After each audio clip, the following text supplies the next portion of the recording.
কুরআন ও হাদিসের আলোকে মহামূল্যবান নসিহত পেশ করছেন বিশিষ্ট আলেমে দ্বীন, নন্দিত মুফাসসিরে কুরআন হযরতুল আল্লাম মুফতি মাকসুদুল হক সাহেব দামাত বারাকাতুহুমুল আলিয়া, সুযোগ্য মুহাদ্দিস, গওহরডাঙ্গা মাদ্রাসা। হযরতকে নসিহত পেশ করার জন্য মাহফিল ইন্তেজামিয়া কমিটির পক্ষ থেকে সবিনয় অনুরোধ জ্ঞাপন করছি।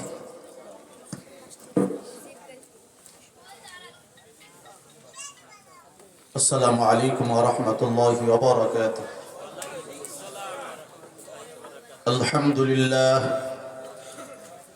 আলহামদুলিল্লাহি নাহমাদুহু ওয়া নাস্তাঈনুহু ওয়া নাস্তাগফিরুহু ওয়া নু'মিনু বিহি ওয়া নাতাওয়াক্কালু আলাইহি ওয়া না'উযু বিল্লাহি মিন শুরুরি আনফুসিনা ওয়া মিন সাইয়্যাতি আমালিনা। من يهده الله فلا مضل له ومن يضلله فلا هادي له ونشهد أن لا إله إلا الله وحده لا شريك له ونشهد أن سيدنا وسندنا وحبيبنا وطبيبنا وطبيب قلوبنا وأولانا ومولانا محمدا عبده ورسوله صلى الله تعالى عليه وعلى آله وأصحابه أجمعين. أما بعد فأعوذ بالله من الشيطان الرجيم. بسم الله الرحمن الرحيم. سبحان الذي أسرى بعبده ليلا من المسجد الحرام إلى المسجد الأقصى الذي باركنا حوله لنريه من آياتنا إنه هو السميع البصير. وقال رسول الله صلى الله عليه وسلم بني الإسلام على 5 شهادة أن لا إله إلا الله وأن محمدا عبده ورسوله وإقام الصلاة وإيتاء الزكاة والحج وصوم رمضان أو كما قال رسول الله صلى الله عليه وسلم. محبتের সাথে সকলে দরুদ শরীফ পাঠ করি। اللهم صل على محمد وعلى آل محمد كما صليت على إبراهيم وعلى آل إبراهيم إنك حميد مجيد. اللهم بارك على محمد وعلى آل محمد كما باركت على إبراهيم وعلى آل إبراهيم إنك حميد مجيد.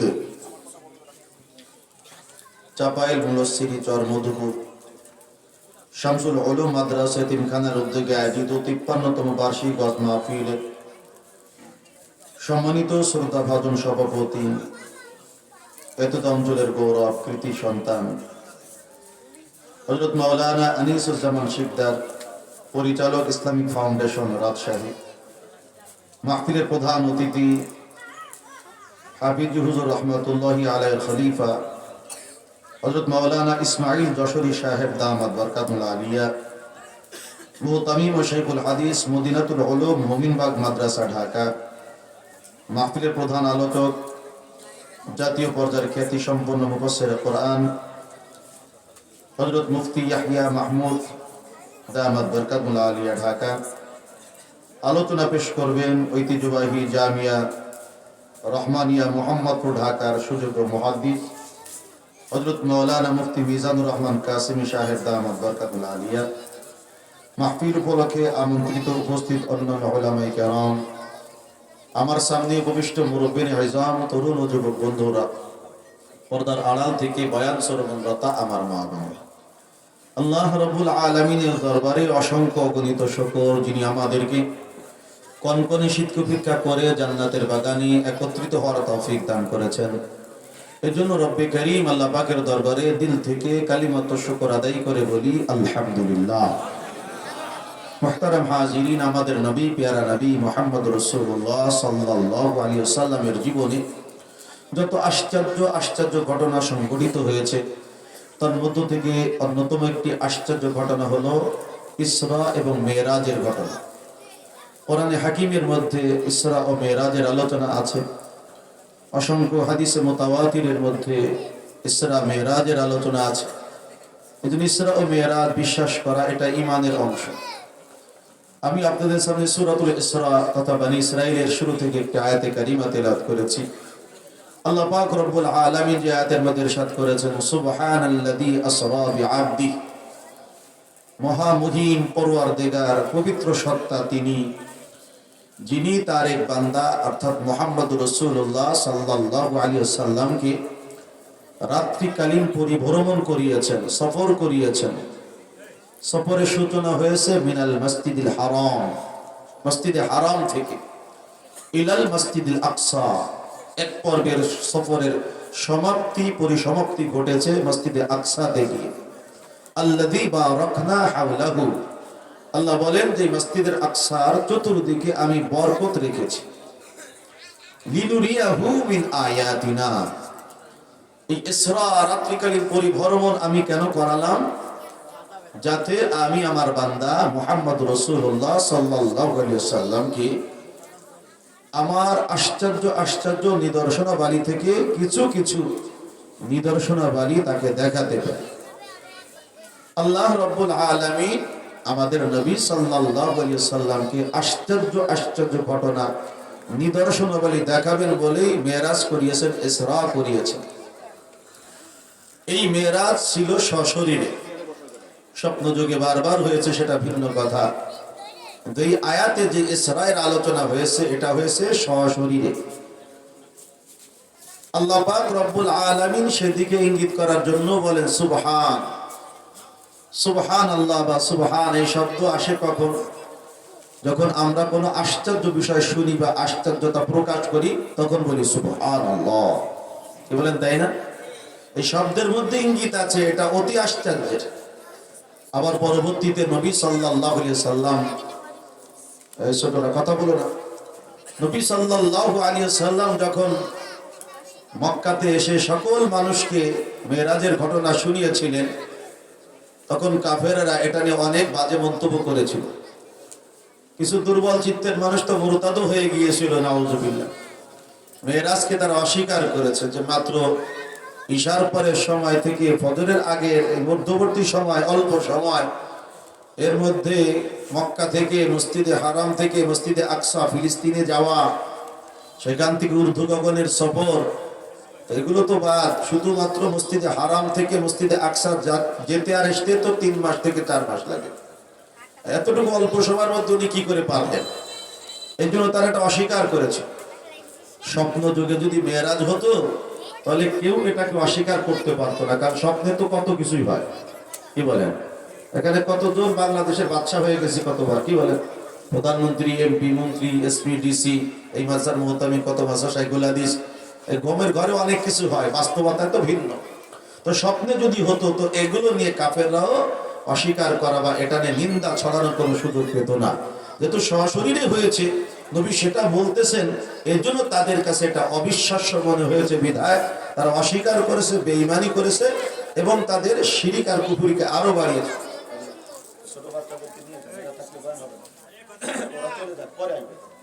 এই তোমরা ভিতরে যাও, ওখানে রিহার্সাল দাও, যাও বাচ্চার ভিতরে যাও, বাবা পরে আসবা, আধা ঘন্টা পরে তোমাদের শোনা, যাও। আমি আধা ঘন্টা নিরিবিলি বলি, পরে তোমরা আধা ঘন্টা এসে জোরে জোরে বলবো, যাও। ঠিক আছে, ছোট মানুষ তো, ওদের কথা বলা অভ্যাস, বলবেই। ওই তোমরা ওখানে গিয়ে ভালো করে লেখো, হ্যাঁ, সবাইকে দেখাতে হবে, সুন্দর করে দেখাতে হবে। যাও ভিতরে, সবাই যাও। যারা প্রদর্শনী দিবা তোমরা ভিতরে যাও, পরে আসবা ইনশাআল্লাহ। এই ছোট,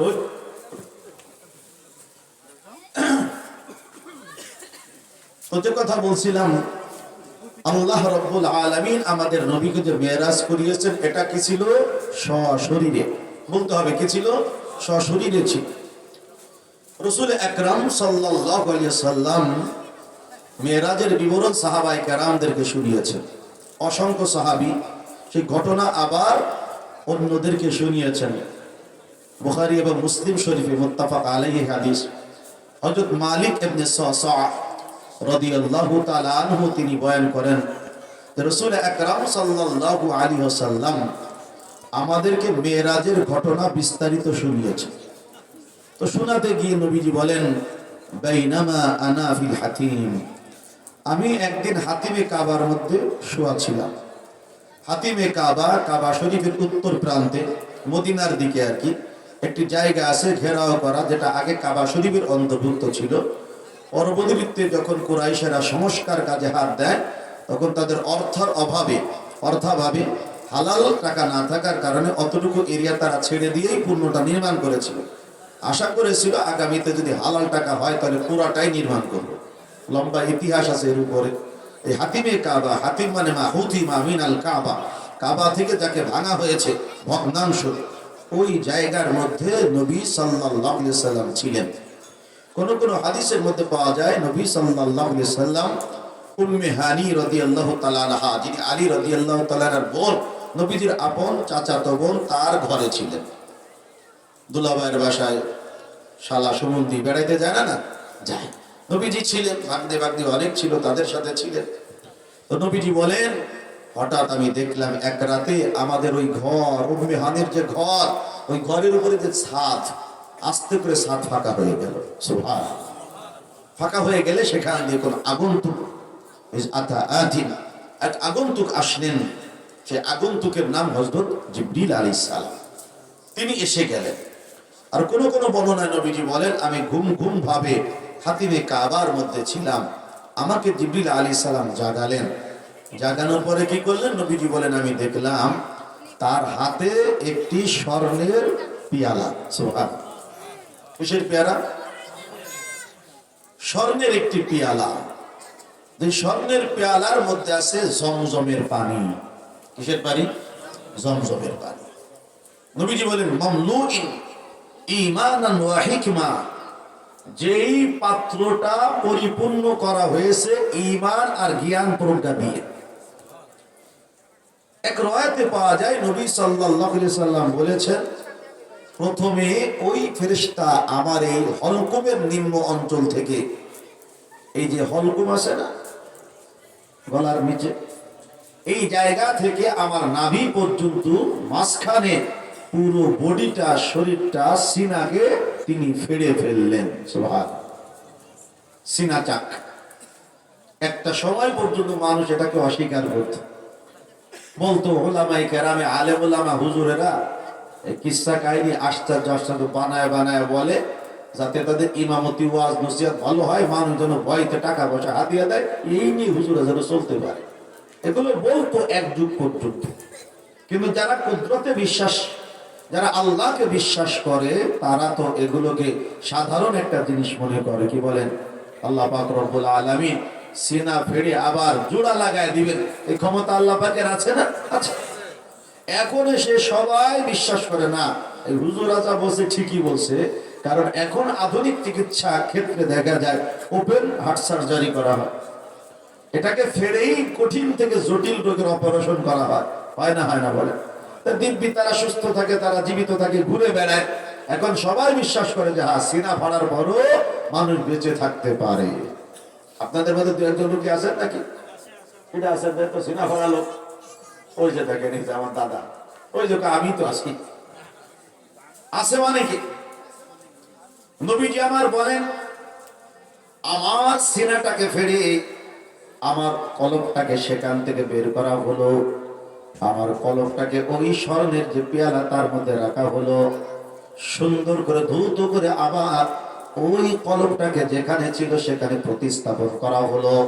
আর এক বর্ণনায় নবীজি বলেন, ওই যে স্বর্ণের পেয়ালার মধ্যে যেই পানি, যার মধ্যে হিকমত আর ঈমান দিয়ে টইটুম্বুর পরিপূর্ণ ছিল, পুরাটাই আমার কলবের মধ্যে ঢেলে দেয়া হলো। নবীজি বলেন, আমি দেখলাম আমার সামনে একটি বাহন হাজির, যার নাম হলো বুরাক, যার আকৃতি হলো গাধার থেকে একটু বড়, খচ্চর থেকে একটু ছোট, কিন্তু তার ক্ষিপ্রতা, তার গতিময়তা কত! বলে যেখানে সে নজর দেয়, নজরের প্রান্ত সীমা যেখানে তার নজর গিয়ে শেষ হয়, মুহূর্তের মধ্যে সে সেখানে পৌঁছে যেতে পারে। সুবহানাল্লাহ। নবীজি আমার বলেন, ওই বুরাকের উপর আমাকে চড়ানো হলো। এরপর আমরা মসজিদে হারাম থেকে মসজিদে আকসা পানে ছুটে চললাম। মসজিদে আকসায় পৌঁছে যাওয়ার আগে হঠাৎ করে আমার নাকে তীব্র একটি সুঘ্রাণ লেগে গেল। আব্দুল্লাহ ইবনে আব্বাস রাদিয়াল্লাহু তাআলা আনহু থেকে বর্ণিত হাদিস, মুস্তাদরাকে হাকিমে আছে, মুসনাদে আহমদ শরীফে আছে, তবরানী শরীফের মধ্যে আছে, হাদিসের মান সহিহ। আব্দুল্লাহ ইবনে আব্বাস রাদিয়াল্লাহু তাআলা আনহু বলেন, নবী সাল্লাল্লাহু আলাইহি সাল্লাম আমাদেরকে শুনিয়েছেন, হঠাৎ করে আমি আমার নাকে তীব্র একটি সুঘ্রাণ পেলাম। জিবরিলকে জিজ্ঞাসা করলাম, জিবরিল, এই তীব্র সুঘ্রাণ কোথা থেকে আসে? জিবরিল আলাইহিস সালাম তখন বললেন, ইয়া রাসূলুল্লাহ, ইয়া হাবিবাল্লাহ, এই তীব্র সুঘ্রাণ এটা মাশিতা ইবনাতে ফিরআউন এবং তার সন্তানের গায়ের সুঘ্রাণ। সুবহানাল্লাহ। মাশিতা এবং তার সন্তানের সুঘ্রাণ। নবীজি বলেন, ওমা শানুহা, এই যে মাশিতার কিসসা বললেন, কিভাবে কি ঘটছিল একটু ভালো করে বলেন তো। এবার জিবরিল আলাইহিস সালাম বলেন, ইয়া রাসূলুল্লাহ, ইয়া হাবিবাল্লাহ, মাশিতার এক মেয়ে ছিল, ওই মেয়ের একটা বাদী ছিল যাকে মাশিতা বলা হয়। তার কাজ ছিল ফেরাউনের মেয়ের চুলকে আছড়িয়ে দেওয়া, চিরুনি দিয়ে চুল আছড়িয়ে দিত। একদিন তার হাতের থেকে চিরুনিটা মাটিতে পড়ে গেল। যেই না চিরুনিটা মাটিতে পড়ে গেছে, তখন মাশিতা তোলার সময় পড়েছে বিসমিল্লাহ। কি করছে? বিসমিল্লাহ, অথবা পড়ছে বিইসমি রাব্বি, আমার রবের নামে আমি চিরুনি তুললাম, আমার আল্লাহর নামে আমি চিরুনি তুললাম। এ কথা যখন ওই ফেরাউনের মেয়ে শুনেছে, সে মনে মনে খুব খুশি। ও মনে করেছে কি, যে মনে হয় এই মাশিতা আমার আব্বার নামে চিরুনি তুলছে, বলেও ফেলছে, ও মাশিতা, এই যে আল্লাহর নামে চিরুনি তুললা, এটা আমার আব্বা না? এ কথা যখন বলছে, মাশিতা বলেন, না, আমি যে আল্লাহ শব্দ ব্যবহার করছি এটা তোমার আব্বা না। যিনি তোমারও রব, যিনি আমারও রব, তিনি হলেন আল্লাহ। রব্বি অরব্বুকিল্লাহ, আমার রব আল্লাহ, তোমার রব আল্লাহ। ঈমান কাকে বলে? ইস্তেকামাত কাকে বলে? ঈমানের শক্তি পাওয়ার কাকে বলে? সে ভালো করে জানতো, আমি যদি এই বাড়িতে থেকে লা ইলাহা ইল্লাল্লাহ মুসা কালিমুল্লাহ এই ঈমানের স্বীকৃতি যদি দেই, এই ঈমানের স্বীকারোক্তি যদি দেই, ইকরারনামা যদি দেই, আমার জীবনের পরোয়ানা নেমে আসতে পারে। তারপরে সে চিন্তা করে দেখেছে, সব ফেলে দেওয়া যায়, ঈমান ফেলে দেওয়া যায় না। সব ভুলে যাওয়া যায়, ঈমানকে ভুলে যাওয়া যায় না। ঈমান হলো ধন, ঈমান হলো আসল পুঁজি, ঈমান হলো আসল পাথর, ঈমান আমার সম্পদ, ঈমান আমার মূল। কি বলেন? মাশিতা বিনতে ফিরাউনকে এবার ফিরাউনের কন্যা ভয় দেখায়, আউখবিরুহু, তুমি যে আমার বাড়িতে থেকে আমার আব্বার ঘরে চাকরি করে, আমার আব্বার সরকারি বেতন নিয়ে আমার বিরুদ্ধে বলো, আমাদের ধর্মের বিরুদ্ধে কথা বলো, আমি কি আমার আব্বাকে সব বলে দেব? মাশিতা বলে, তোমার ইচ্ছা বললে তুমি বলতে পারো, আমি তো মিথ্যা কথা বলি না, আমি তো হক কথা বলেছি। যে হক কথা বলে তার একটা আলাদা সাহস থাকে, কথা বলেন ঠিক না? ঠিক না? মাশিতা বলে, বলো। তো ফেরাউনের মেয়ে ফেরাউনকে বলে দিস, আব্বা, আমার যে দাসী, আমার যে বাদী, আমার যে চুল বেঁধে দেয়, খোপা করে দেয়, সে কিন্তু তোমাকে রব মানে না। সে রব মানে ওই যে মুসা আলাইহিস সালাম যে কালিমা পড়ায়, লা ইলাহা ইল্লাল্লাহ, ওই আল্লাহকে সে মানে, তোমাকে কিন্তু সে মানে না। ফেরাউন রাগ হয়ে গেছে, প্রচন্ড ক্ষিপ্ত হয়ে গেছে, জল্লাদদেরকে ডেকেছে, সৈনিকদেরকে ডেকেছে, খবর নাও এই মাশিতার বাড়িতে কে কে আছে। ইতিহাস লম্বা। মাশিতার স্বামী দিনদার ছিলেন, পূর্বে তার ইমানদারিত্বের কারণে ফেরাউনের লোক লস্করেরা তাকে শহীদ করে দিয়েছে। তাহলে উনি শহীদের স্ত্রী। সুবহানাল্লাহ। মাশিতা কার স্ত্রী? শহীদের স্ত্রী। কোন কোন বর্ণনা পাওয়া যায় সন্তান 2টা, কোন কোন বর্ণনা পাওয়া যায় সন্তান 3টা, কোন কোন বর্ণনা পাওয়া যায় সন্তান 5টা। একটা বিধবা নারীর জন্য 3-5 সন্তান লালন পালন করা কত কঠিন। আর কাফের রাষ্ট্র, ঈমানও বাঁচাতে হবে, সন্তানকে লালন পালন করতে হবে, 2টার জিম্মাদারি মায়ের ঘাড়ে। মা সেটা সুন্দর মতো এটা পালন করে যাচ্ছেন। ঈমানকে গোপন করেন আর ইবাদতকে গোপনে করেন। ফেরাউন আর তার লোক লস্করকে বুঝতে দেন না, কিন্তু আজকে তো যে কোনো ভাবে ফাঁস হয়ে গেছে। ফেরাউন তার সন্তানগুলোকে এবং মা সেটাকে তার রাজ দরবারে আসামি করে হাজির করেছে। ওদিকে বিশাল বড় একটা কড়াইয়ের মধ্যে তেল গরমের অর্ডার দিয়েছে, তেল উত্তপ্ত হয়ে গেছে, গরম হয়ে গেছে। এবার ফেরাউন বলতেছে, কি খবর মা সীতা, তুমি কি আমি ছাড়া আর একজনকে রব বলে বিশ্বাস করো? ফেরাউনের সামনে মা সীতা একদম স্থির ভাবে, নির্বিঘ্নে, স্থির ভাবে, নির্ভীক চিত্তে বলে, হ্যাঁ আমি তো সেই ব্যক্তিকে, সেই সত্তাকে রব বলে বিশ্বাস করি যিনি আমার, আপনার এবং দুনিয়ার সমস্ত মানুষের রব, তিনি হলেন আল্লাহ। কিভাবে হক কথা বলতে হয় মা সেটা শিক্ষা দিয়েছেন। অথচ তিনি কোনো বড় আলেমও না, আলেমাও না, তিনি হলেন একজনের সাধারণ বাদী। কথা বলে ঠিক না? ঈমান এমনই হওয়া চাই, ঈমানের ব্যাপারে কোনো কম্প্রোমাইজ নেই, ঈমানের ব্যাপারে কোনো ছাড় নাই। অনেক দুনিয়াবি ব্যাপারে ছাড় দেওয়া যায়, কিন্তু ঈমানের ব্যাপারে কোনো ছাড় দেওয়া যায় না। ঈমানের ব্যাপারে কোনো গুলুঝুলু নাই, অস্পষ্টতা, কোনো বুঝামিল নাই। ঈমান হবে স্ট্রেট ফরওয়ার্ড কথা। কথা বলেন ঠিক না? ঠিক না? মা সেটা ক্লিয়ার করে বলে দিছে। ফেরাউন বলে, এখন তোমার সামনে 2টা রাস্তা খোলা, হয়তো তুমি বাঁচবে অথবা তুমি মরবে। যদি তুমি বাঁচতে চাও, লা ইলাহা ইল্লাল্লাহ মুসা কালিমুল্লাহটা ছেড়ে দিতে হবে। আর যদি তুমি না ছাড়ো, অবশ্যই তোমাকে মরতে হবে। তোমাকে একা মরতে হবে না, তোমার সামনে তোমার সন্তানগুলো আগে মারা হবে, এরপরে তোমাকে মারা হবে। দেখো তুমি কোনটা গ্রহণ করবে। মাসে তার স্পষ্ট জবাব, হায়াত মউত তোমার হাতে না, হায়াত মউত হলো আল্লাহর হাতে। কার হাতে? ওহুয়া ইউহয়ী ওয়া ইউমীত, তিনি জীবন দেন, তিনি মরণ দেন। হায়াতের মালিক কে? আবার বলেন তো কে? মৌতের মালিক কে? এই কথার যার ইয়াকিন থাকে, সে কি মৃত্যুকে ভয় পায়? সে কি কোনো কাফেরকে ভয় পায়? কারণ প্রত্যেক ঈমানদারের ইয়াকিন হয়ে গেছে মৃত্যু হবেই, আজ হোক আর কাল হোক, মৃত্যু থেকে বাঁচার কোনো রাস্তা নাই। আবার ইয়াকিন হয়ে গেছে মৃত্যু আগেও আসবে না, মৃত্যু পরেও আসবে না, মৃত্যু আসবে সময় মতো। মৃত্যু আসবে সময় মতো। ইদা জাআ আজালুহুম ফালা ইস্তাখিরুনা সাআতান ওয়ালা ইস্তাকদিমুন। আল্লাহ বলেন, যখন তাদের মৃত্যুর সুনির্দিষ্ট সময় এবং কাল ঘনিয়ে আসবে, আগেও হবে না, পরেও হবে না, সময় মতো। কি মতো? সময় মতো। ঈমানদার যদি দিলের মধ্যে একটা কথা গেঁথে নিতে পারে, মৃত্যু সময় মতো হবে, হক কথা বলতো তার সমস্যা হবে না, হক কথা মানতো তার সমস্যা হবে না, হক ব্যক্তিকে সাপোর্ট করতো তার সমস্যা হবে না। কথা কোন ঠিক না? ঠিক না? কারণ এর সাথে আরো পারিপার্শ্বিক অনেক কথা আছে। তার মধ্যে একটা হলো, যখন কেউ হক কথা বলে, হক পথে চলে, হক ব্যক্তির সাথে চলে, হক দলের নেতৃত্ব মেনে চলে, আল্লাহ রাব্বুল আলামিনের রহমত নুসরত তার সাথে থাকে, তখন সে বুক চিরে বলতে পারে, লা নাখাফু ইল্লাল্লাহ, আল্লাহ ছাড়া কাউকেই ভয় পাই না। এই কথা যে দিল দিয়ে বলে, তার আর কোনো চিন্তা থাকে না। কথা বলে ঠিক না? ঠিক না? মা সীতা বলতেছে, আমি মৃত্যুর জন্য প্রস্তুত, তারপরে বেঈমান হতে রাজি না, মুরতাদ্দা হইতে রাজি না, কাফেরা হইতে রাজি না, মুশরিকা হইতে রাজি না। তোমার যা করার তুমি করো। সন্তান একের পরে এক সবগুলোকে শহীদ করে দেওয়া হয়েছে। ইন্না লিল্লাহি ওয়া ইন্না ইলাইহি রাজিউন। সর্বশেষ যেই সন্তান, একদম স্পষ্ট হাদিসের ভাষা, বলে কানা মুরদিআ, সেটা ছিল দুধের বাচ্চা। বলেন না কিসের বাচ্চা? দুধের বাচ্চা। ছোট্ট দুধের বাচ্চার সাথে মায়ের একটা আলাদা কানেকশন থাকে, থাকে না? থাকে না? নবী সাল্লাল্লাহু আলাইহি সাল্লাম বলেন, এই পরিস্থিতি যখন জিবরিল আলাইহিস সালাম বলছেন, নবী আমাদেরকে পরে শোনাইছেন। জিবরিল আলাইহিস সালাম বলেন, এইটুকু পরিস্থিতি যখন মা সেতার সামনে এসে গেছে, হালাত যখন এসে গেছে, তার দিলের মধ্যে একটু হলো দুর্বলতা আসছে, মানে ইমানের মধ্যে একটু কেমন কেমন ভাব, কিন্তু সেটা মানুষ জানতে পারে নাই।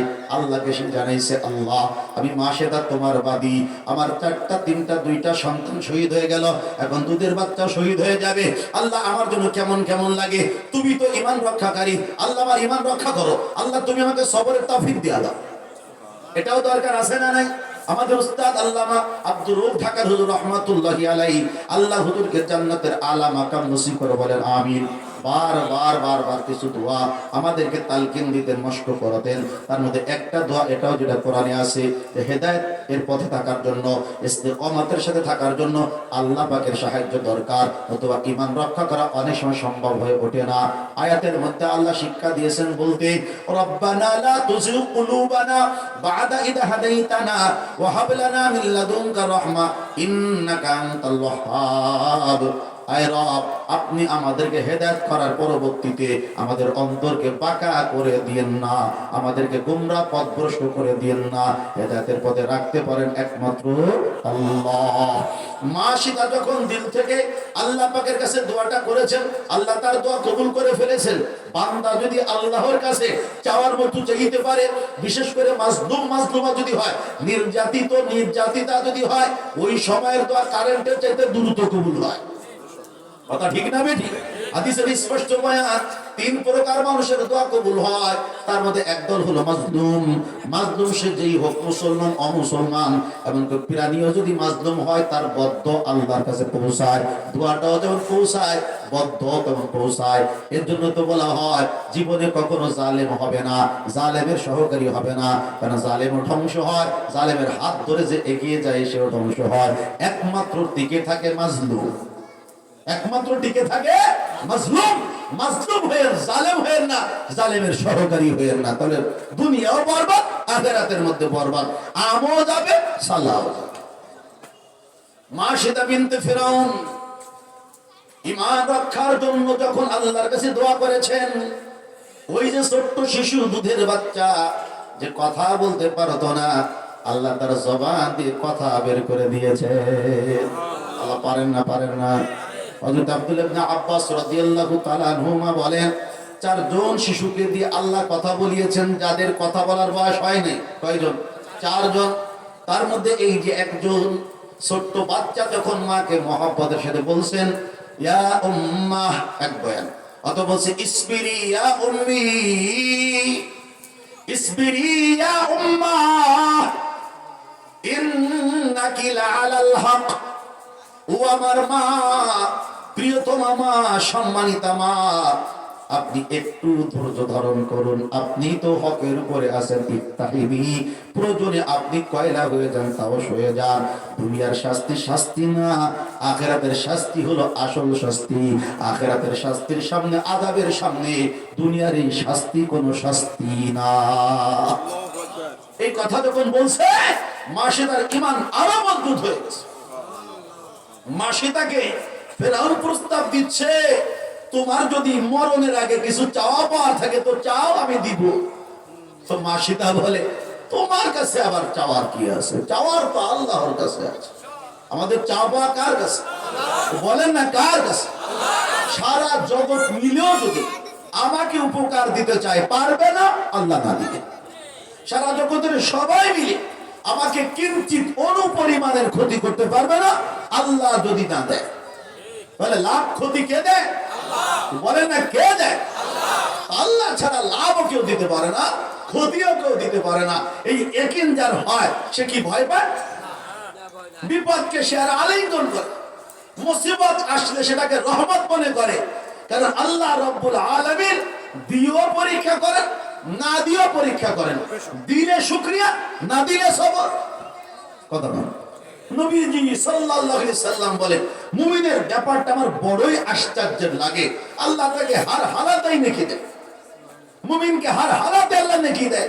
আল্লাহ নিয়ামত দেয় তো বান্দা শুকরিয়া আদায় করে, আল্লাহ তাকে সওয়াব দিয়ে দেয়। আবার আল্লাহ যখন বালা মুসিবত দেয়, তখন সে সবর করে, ধৈর্য ধারণ করে, আল্লাহ তাতেও তারা নেকি দেয়, আল্লাহ তারপর খুশি হয়ে যায়। তাহলে মুমিনের পুরা জিন্দেগি সওয়াবের জিন্দেগি। কথা কোন ঠিক না? ঠিক না? দাঁড়েও কাটে, বারেও কাটে। ইমানদারের পুরা সময়টাই কি দামি সময়, লাক্সারি সময়। এটাকে খারাপ ভাবার কোন সুযোগ নেই। আমাদের তো মুসিবত আসলে মুখের দিকে তাকানো যায় না, মনে হয় যে ওই চাচি আমার বাড়ির থেকে মনে হয় বেগুন পোড়াদের মুখের মধ্যে লাগাই দিস। বেগুন পোড়ালে দেখে একদম ঠুসা পড়ে যায়, মুখের মধ্যে এরকম ঠুসা পড়ে যায়। কথা কোন ঠিক না? ঠিক। জিজ্ঞাসা করলো ভালো মতো জবাবও দেয় না, কেমন আছে? আছি। কথা বলেন, টান দিয়ে তিনালির মধ্যে আসি একটু বলে না যে আলহামদুলিল্লাহ ভালো আছে, আল্লাহ যে অবস্থায় রাখে। পর সমাচার হলে একটু অসুস্থ, পর সমাচার একটা মুসিবতের মধ্যে আছে, ভাই তো আছে আল্লাহ যেন মুসিবত দূর করে দেয়। এগুলো হবে মুমিনের কথা। কথা বলেন ঠিক না? মাসিদা বলে, তবে হ্যাঁ ছোট্ট একটা অনুরোধ তোমারে করব, মন চাইলে তুমি রাখবে, না চাইলে না রাখবে। সেটা হলো এই, আমার এবং সন্তানদের হাড্ডি গুলোকে তুমি যদি একসাথে একটা গর্ত খনন করে কবর দিতে, মাটি দিতে, আমি খুশি হতাম। অভিনব এই কথা তিনি কেন বলেছেন? ওই যে হাদিসের বাণী, যারা শহীদ হয় তারা মরে না, তারা মরেও অমর হয়ে যায়। আর এক বাণী হলো, শহীদ যারা হয়, যে যে অবস্থায় শহীদ হবে, পরকালে কিয়ামতের মাঠে আল্লাহ তাকে সেভাবে সবার সামনে উপস্থাপন করবে। সুবহানাল্লাহ। মাসিদা বিনতে ফিরআউন মৃত্যুর সামনে দাঁড়িয়ে হাসতেছে আনন্দে, কারণ প্রত্যেকটা মুমিনের জন্য মৃত্যু হলো আল্লাহর পক্ষ থেকে দেয়া একটা হাদিয়া, একটা তোহফা। মুমিন জানে দুনিয়াতে যতদিন থাকবো ঝামেলা আর ঝামেলা, ইমানের দৌলত নিয়ে খালি চোখ বুঝতে পারলে ঝামেলা মুক্ত, টেনশন মুক্ত, ভয় মুক্ত। কবরের জগৎ মানে জান্নাতের জগৎ, ঘুমানোর জগৎ, ঠিক না? মাসিদা বিনতে ফিরআউন জান দিয়ে দিয়েছেন, কিন্তু কম্প্রোমাইজ করেন নাই ইমানের ব্যাপারে, এক সরিষা পরিমাণও ভেজাল ঢুকান নাই। এখান থেকে আমাদের জন্য বড় শিক্ষা হলো, ওই যে কোরআনে কারীমের মধ্যে আল্লাহ বলেন, ইন্নাল্লাযীনা ক্বালু রাব্বুনাল্লাহ, ইন্নাল্লাযীনা ক্বালু রাব্বুনাল্লাহ থুম্মা ইসতাকামু, নিশ্চয় যারা বলে রব আমাদের আল্লাহ, রব আমাদের কে, এই কথা যারা বলে থুম্মা ইসতাকামু, অতঃপর যারা অবিচল থাকে। অবিচল থাকার অনেক ব্যাখ্যার এক ব্যাখ্যা হলো, একবার তাওহীদের স্বীকারোক্তি দেওয়ার পরে আর জীবনে কখনো শিরিক আর কুফরের দিকে মুখ ফিরিয়েও সে তাকায় না। একবার ইমান এনেছি তো এনেছি, জীবনে আর ইমান হারা হব না। এই হলো মুমিনের বক্তব্য। আর আমরা 90% মুসলমানের দেশে থেকেও সকালে একটা তো বিকেলে আর একটা, সকালে কদুর স্লোগান তো সন্ধ্যাবেলা কুমড়োর স্লোগান। কথা কন্টিনিউ, একদিন বলে নাড়া আর একদিন বলে খেয়ার, যা মনে চাই তাই। মানে ইমানটা আমাদের খুবই টালমাটালের অবস্থায় থাকে। ওই যে কচুর পাতার পানির মতো পরে ভরে, কিন্তু কাঠ হইলে সব পড়ে যায়, মনে হয় না যে কচুর পাতার মধ্যে কখনো বৃষ্টি পানি পড়েছিল। কথা বলেন, আমাদের ইমানের অবস্থা এরকম হয়ে গেছে। ইমান তো এমন হওয়া চাই না, ইমান তো এমন হবে, আগার কোহটাল্লা টল্লাক না টল্লাক ফকির পাহাড় জায়গা থেকে সরে যাবে, ইমানদার তার ইমান থেকে এক চুলো পদচ্যুত হবে না। এনেছি তো বুঝে সুঝে এনে এনেছি। মাসেদা আমাদেরকে দেখিয়ে দিলেন ইমান কেমনে আনতে হয়, ইমান কেমনে রাখতে হয়, ইমান নিয়ে কেমনে মরতে হয়, আমাদেরকে শিক্ষা দিয়ে গেল। এরপরে আমল করতে হবে না ভাই? আল্লাহ আমাদেরকে সেই মাসেদার মতোই পাক্কা ইমানদার হওয়ার তৌফিক দান করে বলে আমিন। নবীজি বলেন, জিবরিল আলাইহিস সালাম আমাকে লম্বা ঘটনা শোনার পরে বললেন, ওই যে মাসিদা এবং তার আওলাদ, তার সন্তানদের হাড্ডিগুলো একটি কবরের মধ্যে চাপা মাটি দেওয়া হয়েছিল। সম্ভবত তাতে আশপাশে কোনো পাহাড়ের পাদদেশে আছে। ওখান থেকে সুগন্ধি আল্লাহ রাব্বুল আলামিন আপনার নাকের মধ্যে লাগিয়ে দিয়েছেন। সুবহানাল্লাহ।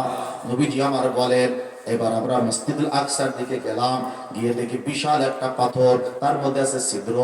আমি ওই ছিদ্রের মধ্যে বুরাকের যে গায়ের গলার মধ্যে রশি, ওই রশিটা ঢুকিয়ে দিলাম, বুরাককে বেঁধে রাখলাম। বেঁধে রাখা এটা একটা সুন্নাত তরিকা। আল্লাহ চাইলে তো গরু বুড়াকে এমনি জায়গায় দাঁড় করায় রাখতে পারে, তারপরে প্রাণীকে একটু আটকায় রাখার জন্য রশি টসি গলায় দিতে হবে না? হবে না? কথা বলেন। আমাদের দেশে কিছু মানুষ এটা বুঝে না, নামাজ পড়বে, রোজা রাখবে, সবাই না, কিছু লোক আছে। আবার এমনি স্বাভাবিক লোক, নামাজও নাই, রোজাও নাই, গরুর গলায় কোনোদিনও রশি দিবে না। যত এলাকার ফসলের ক্ষেত আছে সব খাওয়াবে, আছে না নেই? কিছু করলে গরু তো গরুই, অবলা প্রাণী খাইছে তো সেটা দাও কা। আর এমনি অবলা প্রাণী তো অবলা প্রাণী, তুমি মালিক, তুমি তো বলা না, তুমি তো বলা, গলায় রশি দাও, বাঁধো, এরপরে তাকে সুন্দর মতো আস্তা বলে নাও, গোয়াল ঘরে রাখো। যদি রশি পাতলা হয় তো মোটা রশি দাও, কোন রকম যদি তেনা নেকড়ার মতো রশি দাও তো টান দেওয়ার আগে ছিঁড়ে যাবে। গরুর দেশ লাভ কি? আমি নিজেই তো দোষী। কথা কন্টিনিউ। কিছু লোক আছে পরের ক্ষেত খাওয়াইতে ডাইনে বামে একবারও তাকায় না। আর কিছু লোক তো আরো দুষ্টু, আল্লাহর নামে ষাঁড় ছেড়ে দেয়।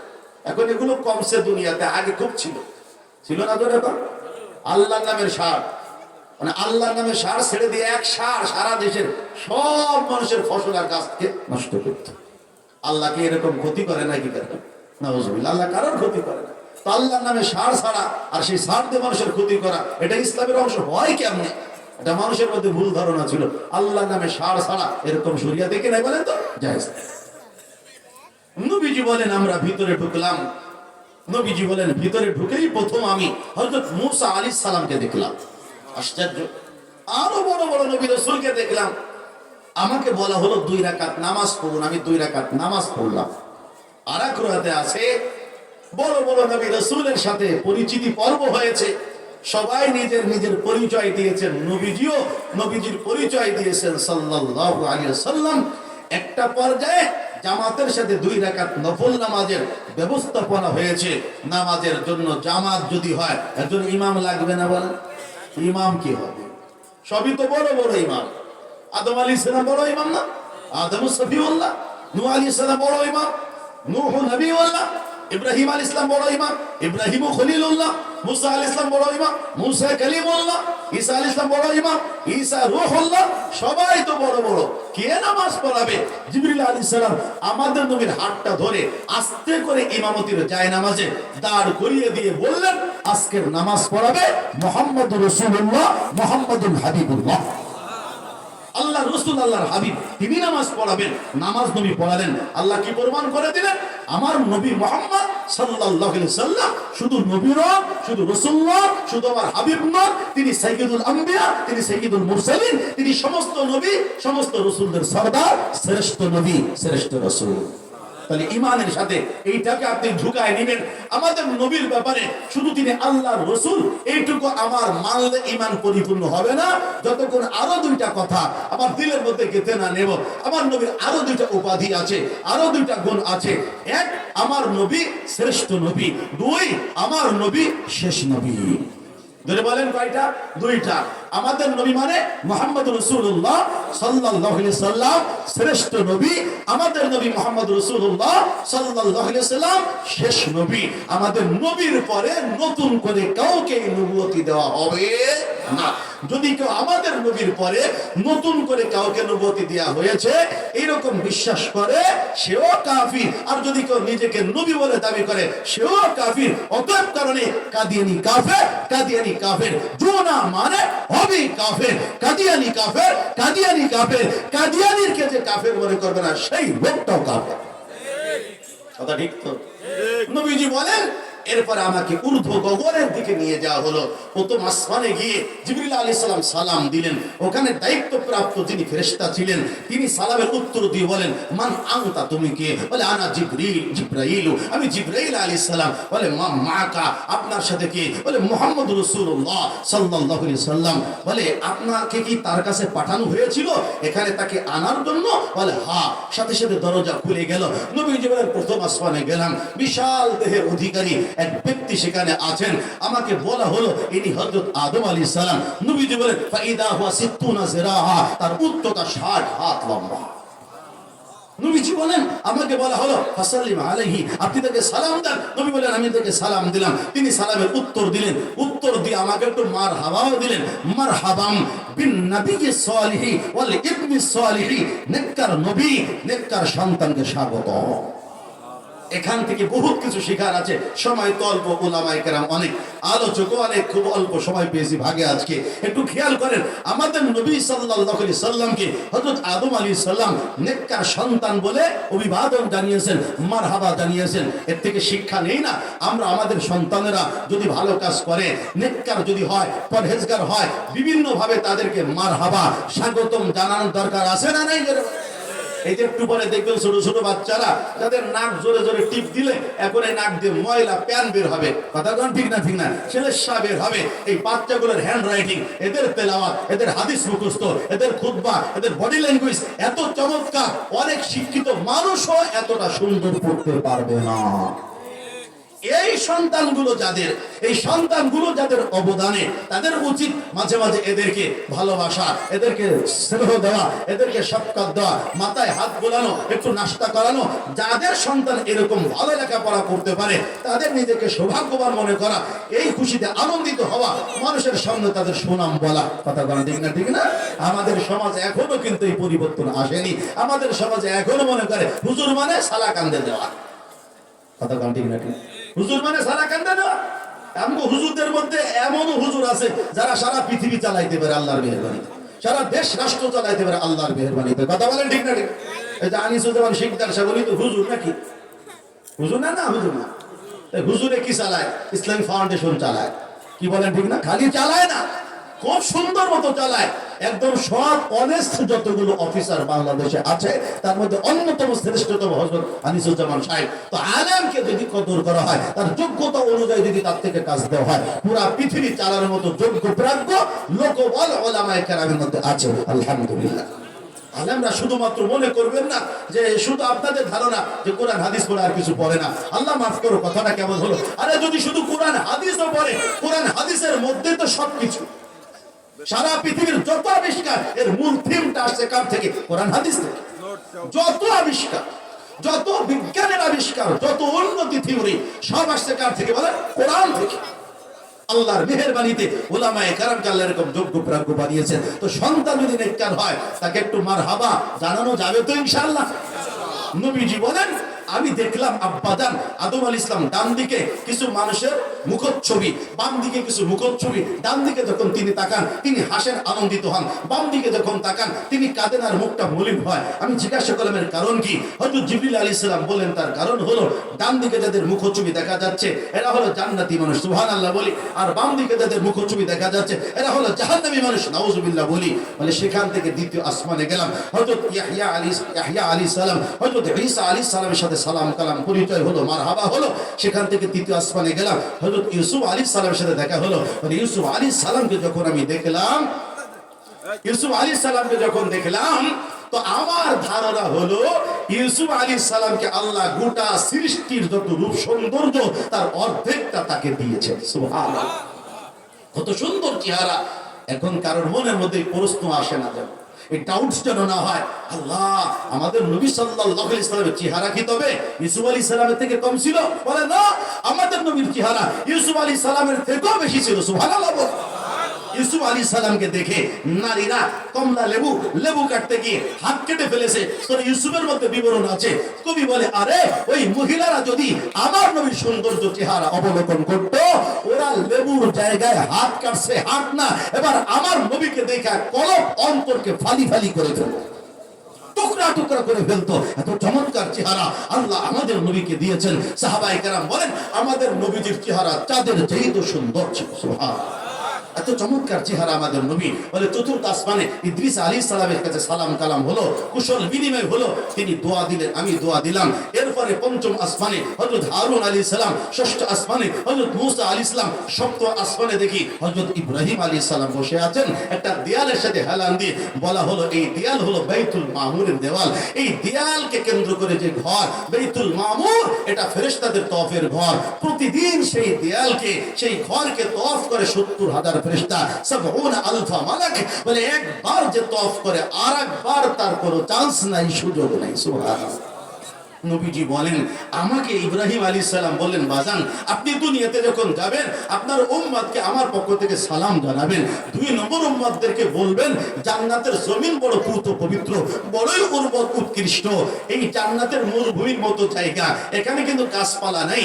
আপনার উম্মতদেরকে বলবেন বেশি বেশি যেন গাছ রোপণ করে। বলে জান্নাতের গাছ রোপণ কিভাবে করবে? আমি বলে দেই বাজান, আপনার উম্মতদেরকে বলে দিয়েন তারা যেন বেশি বেশি পড়ে সুবহানাল্লাহি আলহামদুলিল্লাহি ওয়ালা ইলাহা ইল্লাল্লাহু আল্লাহু আকবার ওয়ালা হাওলা ওয়ালা কুওয়াতা ইল্লা বিল্লাহিল আলিয়্যিল আযীম। এই তাসবিহগুলো যে যতবার পড়ব, পড়ার সাথে সাথে আল্লাহর পক্ষ থেকে কুদরতিভাবে জান্নাতের মধ্যে আপনার আমার জন্য একটা গাছ রোপণ হয়ে যাবে।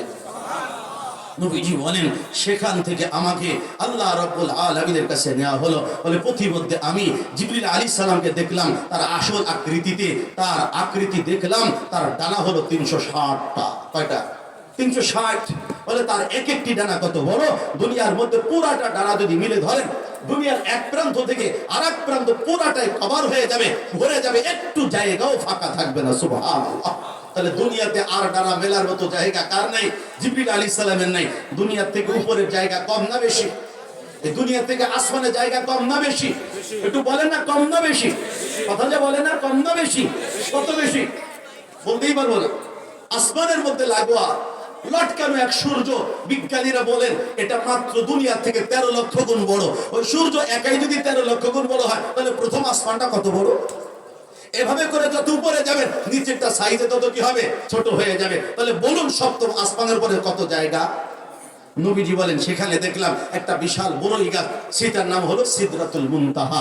ওই বড়ই গাছে দেখলাম বড় বড় পাতা, এক একটা পাতা হাতির কানের মতো। ওই গাছে দেখলাম বড় বড় বড়ই, সেই বড়ইগুলো দেখলাম হিজর অঞ্চলে বড় বড় পানির যে মটকা, এই মটকার মতো।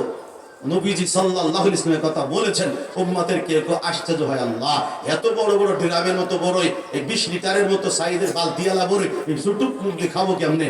আরে আমরা ছোট্ট মুট্টু যা আছি দুনিয়াতে আছি, এবং জান্নাতে গেলে কি ছোট্ট মুট্টু খাটমট্টু থাকবো নাকি?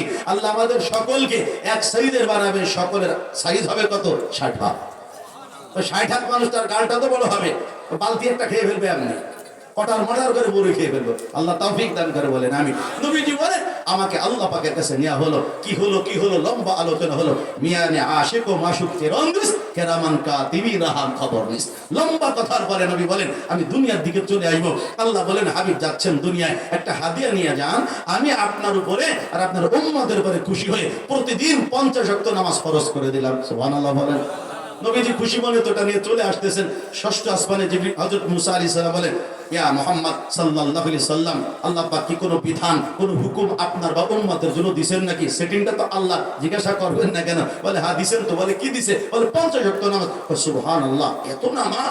ভাই ভাই ভাই, আপনি দ্রুত আল্লাহর কাছে আবার গিয়ে একটু ফাসালি তাকফিফা কমায় আনেন। ভাই আমি আপনার আগে দুনিয়াতে গিয়েছিলাম, আপনার উম্মতের ব্যাপার তো আলাদা। আমার উম্মতের জন্য নামাজ ছিল মাত্র 2 ওয়াক্ত, তাই পড়াতে অনেক কষ্ট হয়ে গেছে, খুব মেহনত করতে হয়েছে। ভাই আল্লাহর কাছে গিয়ে একটু বলেন না যেন একটু কমায় দেয়। নবী দেখলেন মশলাটা ভালো, ভালো পরামর্শ দিলে নিতে হয় না? হয় না?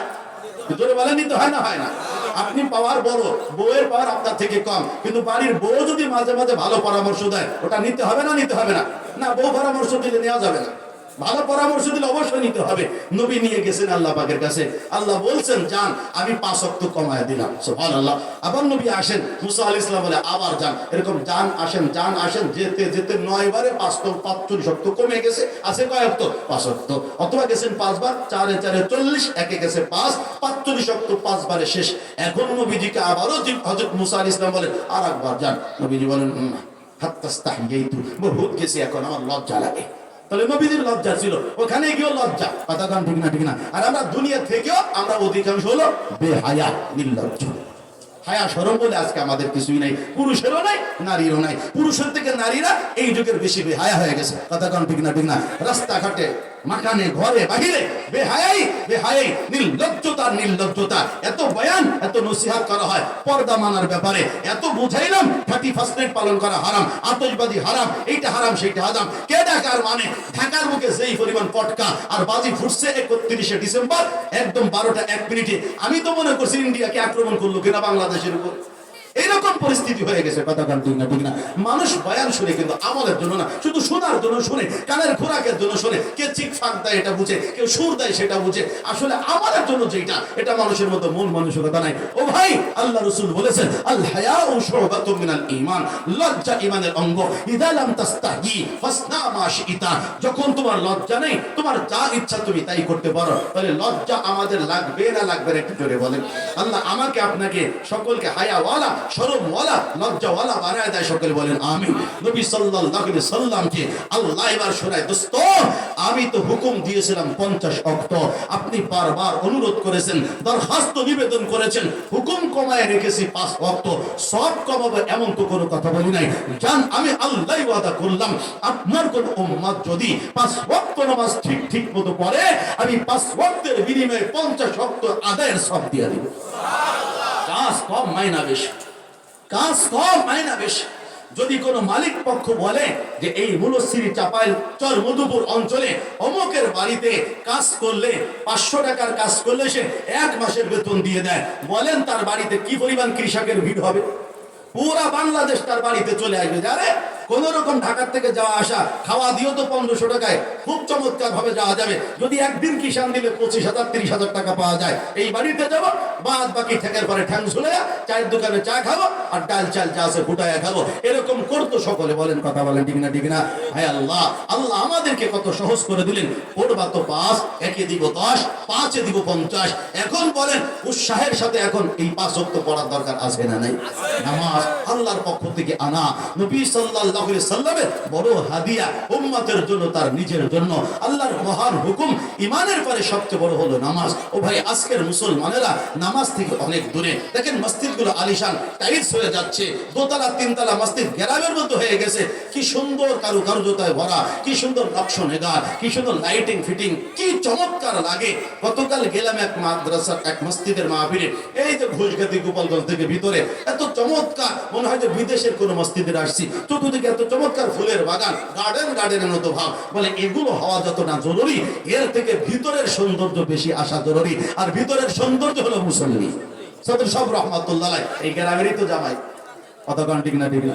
সদর সাহেব রহমাতুল্লাহ আলাইহির বক্তব্য, মসজিদ 2 রকম হয়, এক হলো জিন্দা মসজিদ, আরেক হলো মুর্দা মসজিদ। বলে মুসলমানের মসজিদ মুর্দা হবে না, মুসলমানের মসজিদ হবে জিন্দা, জীবন্ত। আর মুসলমানের মসজিদ জীবন্ত হয় মসজিদের ইবাদতের দ্বারা। 5 ওয়াক্ত নামাজ যদি পুরা মহল্লার মানুষেরা পড়ে, মসজিদ ভিত্তিক যদি এলাকার মানুষের ইমানি আমলি মেহনত হয়, মসজিদে যে 5 কাজ আছে এটা যদি জিন্দা হয়ে যায়, ওই মসজিদ জীবন্ত হয়ে যাবে। কি বলেন ঠিক না ঠিক না? আমি আমার আলোচনা এখানেই সমাপ্ত করব। আল্লাহ রাসূল সাল্লাল্লাহু আলাইহি সাল্লাম এই 5 ওয়াক্ত নামাজ আল্লাহ পাকের পক্ষ থেকে মেরাজের রজনীতে আমাদের জন্য এনে দিয়েছেন। এই নামাজের ব্যাপারে আমরা চৌকান্না হই। আমিও 5 ওয়াক্ত পড়ি, আমার অধীনস্থ যারা তাদেরকে পড়াই, বিশেষ করে নিজের পরিবার, সন্তান সন্ততি, বিবি, ছেলে মেয়ে যারা, তাদেরকে পড়াই।